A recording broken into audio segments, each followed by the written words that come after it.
Jour 11, lecture Nelson Mandela, sa biographie. On s'est arrêté au chapitre 23.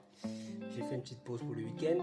Là, je vous fais un résumé du chapitre 23 avant la lecture de ce soir pour le chapitre 24. C'est parti les amis.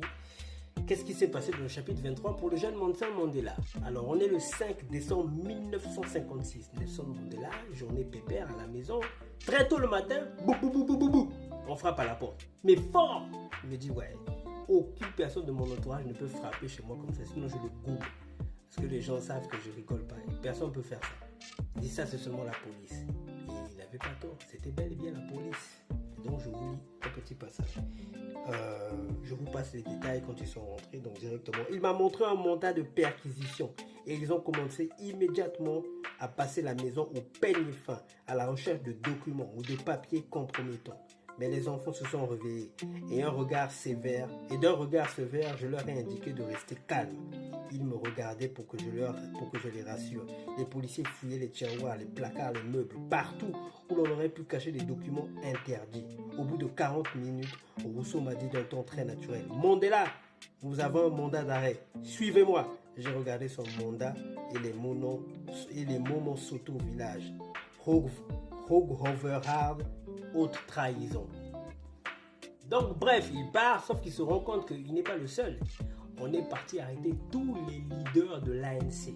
Ils étaient au moins plus d'une centaine parce que l'ANC s'était étendu comme des tentacules d'un poulpe sur tout le territoire sud-africain. Quand je vous dis qu'ils ont bossé, ce n'est pas vos partis politiques, vos mouvements activistes qui font rire là.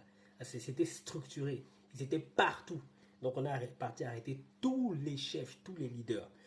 Donc finalement, là ils se retrouvent avec les autres et tout. Bon, je vais vous donner quelques petits détails tout de suite.